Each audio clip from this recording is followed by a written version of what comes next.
Γεια χαρά σε όλους και καλώς ήρθατε σε άλλο ένα βίντεο του καναλιού. Σήμερα θα κάνουμε δοκιμή της νέας εφαρμογής DJI Fly που έχει κυκλοφορήσει. Πάμε μέσα να δούμε, η οποία είναι η 1.15.8.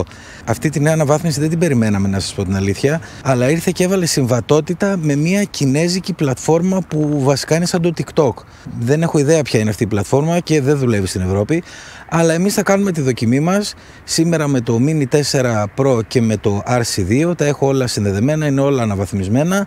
Θα πάμε να κάνουμε μια γρήγορη πτήση, γιατί μπορεί να βλέπετε ότι ψιλοκρέμεται η βροχή, αν και εδώ έχει δώσει ότι δεν θα βρέξει και βλέπω παρακάτω από δεξιά βλέπω ότι ανοίγει, από εκεί που έρχεται ο καιρός βλέπω ότι ανοίγει, οπότε μάλλον δεν θα βρέξει. Παρ' όλα αυτά όμως θα κάνουμε γρήγορη δοκιμή, ένα range test του χιλιόμετρου και μερικές λειτουργίες στις φωτογραφίες για να δούμε ότι όλα είναι καλά. Μπήκα λοιπόν μέσα στο αυτοκίνητο, δορυφόρους έχει πιάσει 15, αλλά είμαστε και κάτω από δέντρα εδώ. Θα φροντίσω να τα βάλω όλα στο auto αυτά και φωτογραφίες, για να δω. Και οι φωτογραφίες θα τις βάλω στο auto και θα πάμε, μου έβγαλε φωτογραφία, ναι, γιατί πάτησα το ίδιο κουμπί, και θα πάμε να απογειωθούμε αφού βάλω να γράφει κιόλας.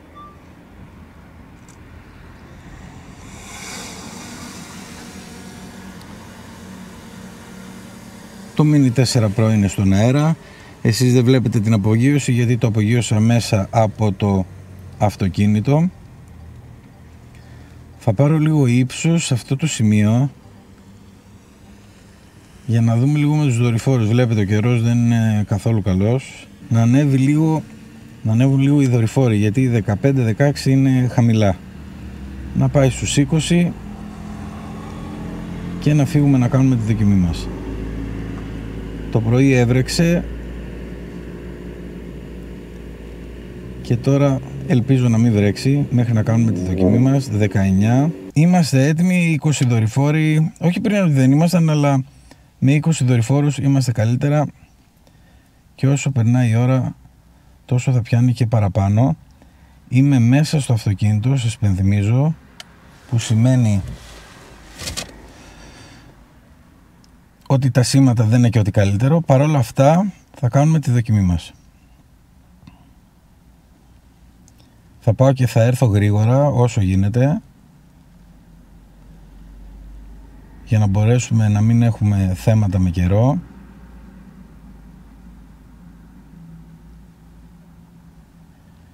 Και εκεί μες στη θάλασσα πρέπει να βρέχει. Είμαι και σε καλό σημείο εδώ πέρα, παρεμβολές δεν υπάρχουν, αλλά σας υπενθυμίζω ότι είμαι μέσα στο αυτοκίνητο. Δεν θεωρώ ότι θα υπάρχει κάποιο πρόβλημα.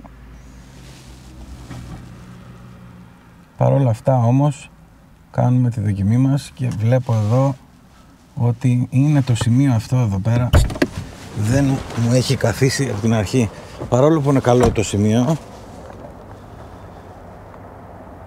έχει περίεργο προσανατολισμό. Πάρω λίγο ακόμα ύψος. Για μέσα στο αυτοκίνητο δεν είναι, δηλαδή. Όπως βλέπετε, μόλις πήρα ύψος και βγήκα από το αυτοκίνητο, κατευθείαν το σήμα μας είναι εντάξει. Στο άλλο σημείο που πετάω από το παρκάκι είναι πολύ καλύτερα αμφιθεατρικά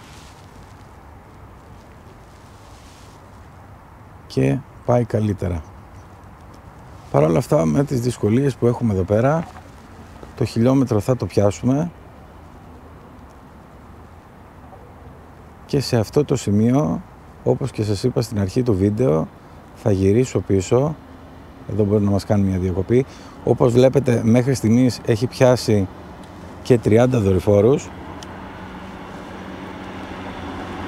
Θα έρθω προς τα πίσω και θα δοκιμάσουμε. Μέσα στο μενού δεν έχει αλλάξει απολύτως τίποτα, είναι ακριβώς όπως ήτανε. Θέλω να κάνω και μια δοκιμή με το Rocket, γιατί κάτι έχει υποθεί ότι υπάρχει ένα πρόβλημα από το προηγούμενο firmware update. Να το δοκιμάσουμε, να δούμε αν γίνεται και σε εμάς αυτό το πράγμα. Αλλά όταν θα είμαστε εδώ πέρα κοντά, δεν έχουμε ούτε άγχος ούτε τίποτα, γιατί σε περίπτωση που αρχίσει να ψυχαλίζει, το κατεβάζουμε από τόπου κάτω, το προσγειώνουμε και το βάζουμε μέσα στο αυτοκίνητο. Λοιπόν, θα έρθω στα 500 μέτρα, δηλαδή ένα τάκ πριν τον κεντρικό δρόμο, Και σε αυτό το σημείο εδώ θα σταματήσω να γράφω και θα πάμε να βγάλουμε έτσι καμιά φωτογραφία, να δούμε ότι όλα δουλεύουν. Πολύ ωραία. Και δεύτερη φωτογραφία, θα πάμε να βγάλουμε και ένα πανόραμα, το οποίο πανόραμα θα το αφήσω sphere, γιατί όχι. Είναι ένα μεγάλο πανόραμα το συγκεκριμένο, παίρνει γύρω-γύρω φωτογραφίες. Παρακολουθώ και τον καιρό συγχρόνως, μην μας έρθει κανένα ξαφνικό. Και κυρίως αυτό που πρέπει να ακούτε στη βροχή σε περίπτωση τέτοιες συνθήκες, πρέπει να βλέπετε τον παρμπρίζ του αυτοκινήτου αν είσαστε κοντά στο αυτοκίνητό σας ή να ακούτε τα φύλλα από τα δέντρα, γιατί εκεί ακούγονται οι πρώτες σταγόνες, δεν τις καταλαβαίνουμε εμείς, αλλά εκεί θα ακούσετε τις πρώτες σταγόνες. Και φυσικά στον παρμπρίζ θα δείτε και την πιο λεπτή σταγόνα που δεν ακούγεται ούτε στα φύλλα. Αυτό αν είστε κοντά στο αυτοκίνητό σας. Ωραία, σε λίγο θα τελειώσει. Βγάζει όλες τις φωτογραφίες χωρίς κανένα πρόβλημα.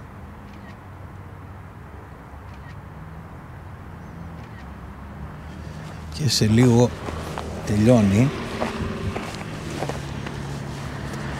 Και τελείωσε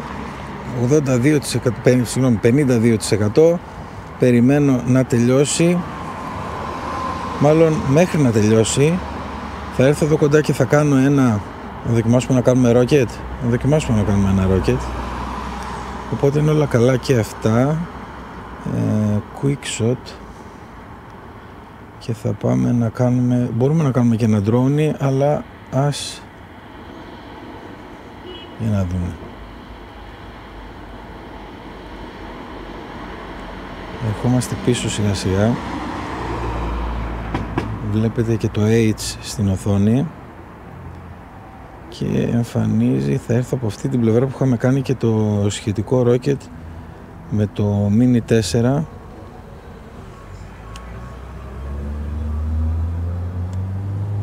Έχω βγει όπως βλέπετε έξω από το αυτοκίνητο. Θα έρθω εδώ, θα πατήσω το plus, θα πάω στο rocket και δεν θα πάμε πολύ ψηλά, άσου στα 30 μέτρα καλά είναι, ή μάλλον ας το βάλουμε 40 μέτρα και πατάμε start. Υποτίθεται ότι όταν τελειώσει το rocket η κάμερα αντί να επανέλθει στο σημείο που ξεκίνησε, δηλαδή όπως ξεκινήσαμε τώρα, ανεβαίνει τέρμα πάνω και κοιτάει. Είναι πρόβλημα αυτό, δημιουργεί κάποιο πρόβλημα? Δεν δημιουργεί κάποιο πρόβλημα, αλλά είναι κάποιο bug, οπότε λογικά θα πρέπει να λυθεί σε επόμενα firmware update. Δεν είναι bug της εφαρμογής, είναι bug του firmware του drone. Για να δούμε, θα το κάνει. Τώρα υποτίθεται το bug, δεν το έχουν όλοι εντωμεταξύ, το bug όπως κατεβαίνει, η κάμερα αντί να επανέλθει στο σημείο και να κοιτάει εμάς, θα συνεχίσει να πηγαίνει προς τα πάνω. Για να δούμε.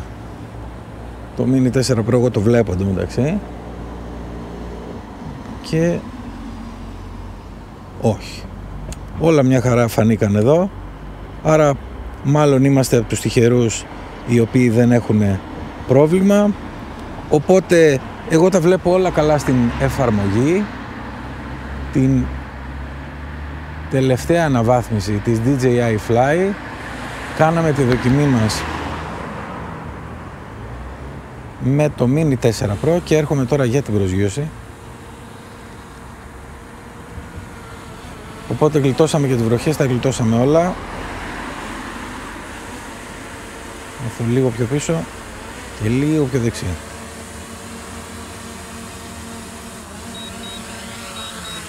Πολύ ωραία. Το Mini 4 Pro είναι κάτω. Νομίζω ότι δεν υπάρχει κανένα πρόβλημα με την αναβάθμιση. Έγινε μια αναβάθμιση περισσότερο για τους Κινέζους χειριστές, που έδωσε τη δυνατότητα να κάνουμε stream σε μια κινέζικη πλατφόρμα η οποία δεν υπάρχει στην Ευρώπη, στην Αμερική ή οπουδήποτε αλλού. Εμάς δεν μας επηρέασε καθόλου. Μπορείτε να προχωρήσετε στην αναβάθμιση. Ευχαριστώ πολύ που ήσασταν για άλλο ένα βίντεο κοντά στο κανάλι. Like, subscribe, τα σχόλια σας από κάτω και τα λέμε στο επόμενο. Γεια χαρά!